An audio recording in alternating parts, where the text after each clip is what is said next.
ఉదయకాల ప్రార్థన.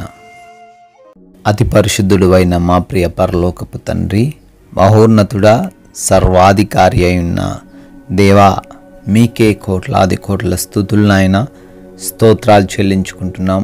మహిమ ఘనత ప్రభావాలు చెల్లించుకుంటున్నాం ప్రభువా. ఎస్ లార్డ్, గడిచిన రాత్రంతను కూడా మరొకసారి మీ సహాయం మాకు అనుగ్రహించారు. మీ రక్షణలో మమ్మల్ని భద్రపరిచారు, క్షేమాన్ని అనుగ్రహించారు. మా గృహం చుట్టూ కూడా మీ కాపుదలను, కంచెను ఏర్పరిచారు. కంటి నిండా నిద్రను మాకు అనుగ్రహించారు నాయన. స్తోత్రాలు. ఈ ఉదయ కాలాన్ని చూడలేని అనేక మంది ఉన్నారు. అయినప్పటికీ అయా, మాకు ఈ రోజులో ప్రవేశాన్ని దయచేసినందుకు, సజీవులుగా మమ్మల్ని నిలవబెట్టుకున్నందుకు కృతజ్ఞతాస్తుతులు, స్తోత్రాలు, వందనాలు చెల్లించుకుంటున్నాం ప్రభువా. నరుని ఆయువు గడ్డి వలెనున్నది, అడవి పువ్వు పూయినట్లు వాడు పూయును అని కీర్తనల గ్రంథం 103వ కీర్తన 15వ వచనం ద్వారా ఈ ఉదయాన మాకు తెలియజేస్తున్నారు, జ్ఞాపకం చేస్తున్నారు తండ్రి. అవునయ్యా, ఈ లోకంలో జీవిస్తున్న మా ఆయువు, మా జీవము ఎంత మాత్రముది కాదని, చాలా చిన్నది అని అయా, అటువంటి జీవితాన్ని బట్టి, అటువంటి అయా బ్రతుకును బట్టి అనేకులు ఈ రోజున అక్రమాలు చేస్తున్నారు, హత్యలు చేస్తున్నారు, మీకు విరోధంగా జీవిస్తున్నారు, అయా ఆయాసకరంగా బ్రతుకుతున్నారు తండ్రి. అయా, ఉదయకాలను మీరు జ్ఞాపకం చేసిన రీతిగా ఈ ఆయుష్ చాలా చిన్నదని, ఆ ఆయుష్లోనే మిమ్మల్ని కనపరుస్తూ, మిమ్మల్ని కీర్తిస్తూ, మీరు చెప్పిన విధంగా జీవించే వ్యక్తులంగా మేము ఉండాలని అయా మాకు తెలియజేస్తున్నందుకు, మాలో ఉన్న ప్రతి ఒక్కరికి జీవిత సత్యం ఏమిటో చెప్పినందుకు కృతజ్ఞతలు చెల్లించుకుంటున్నాం తండ్రి. ఎస్ లార్డ్, ఈ ఉదయకాల సమయంలో మీ పాద సన్నిధికి మేమందరం కూడా వస్తున్నామయ్యా. ఏ బిడ్డ అయితే ఏ ఆశలు కలిగి ఉన్నారో, ఏ ఆలోచనలతో ఈరోజు ముందుకు సాగాలి అని అనుకుంటున్నారో వారందరికీ మీ సహాయం అనుగ్రహించండి తండ్రి. ప్రతి ఆశను, ప్రతి ప్రణాళికను మీ చిత్తంలో నెరవేర్చండి తండ్రి. ఎస్ లార్డ్, అయా మా పనులన్నిటిలో కూడా మీ కృప దయచేయండి.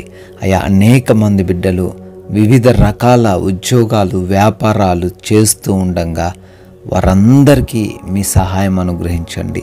అయా, మేము మీలో ఫలించుటకు, అయా ఈ రోజున మా పనుల్లో మేము అభివృద్ధి చెందుటకు, జ్ఞానం కలిగి ఉండుటకు కృప దయచేయమని అడుగుతున్నాము. అయా, ఈ రోజున మా ప్రతి ప్రయాణాన్ని బట్టి అడుగుతున్నాము. సురక్షితంగా, క్షేమకరంగా మేమందరము కూడా ప్రయాణించుటకు సహాయం దయచేయండి. ఏ ఆపదలు, ఏ ఆటంకాలు, ఏ ప్రమాదాలు మాకు జరగకుండా ప్రభువా కాపాడమని అడుగుతున్నాం తండ్రి. అదేవిధంగా ఈరోజు మాకు ఏ విధమైన లోటు లేకుండా సహాయం అనుగ్రహించండి, సమృద్ధిని దయచేయండి. అయా, ఆర్థికంగాను, ఆరోగ్యపరంగాను ప్రతి ఒక్కరికి మీరు ఆశీర్వాదాలు దయచేయండి తండ్రి. హాస్పిటల్స్కి బిడ్డలు వెళ్తుండగా వారి రిపోర్ట్స్, వారి డెలివరీస్, వారి ఆపరేషన్స్ అన్నీ కూడా అనుకూలంగా ఉండడానికి కృప దయచేయండి. ఎగ్జామ్స్ రాస్తున్న వారు, ఇంటర్వ్యూస్కి అటెండ్ అవుతున్న వారు ఈరోజు ఉన్నారు. వారందరినీ జ్ఞాపకం చేసుకుంటుండగా జ్ఞానంతో వారిని నింపండి ప్రభువా. అదేవిధంగా తండ్రి, ఈ రోజున నెమ్మదికరమైన, ప్రశాంతమైన జీవితాలు మాకు దయచేయండి అయ్యా. ఎటువంటి హడావుడి జీవితం మేము కలిగి ఉండకుండా, ఎటువంటి గొడవలు, విభేదాలు, శత్రుత్వము, మనస్పర్ధలు, కక్ష సాధింపు చర్యలు ఏవి కూడా మేము కలిగి లేకుండా సహాయం దయచేయండి తండ్రి. అయ్యా, ఈ సమయం పోతే మరలా రాదు అనే జ్ఞాపకం ఉంచుకొని ప్రతి నిమిషాన్ని వినియోగించుకునే కృప దయచేయండి ప్రభువా.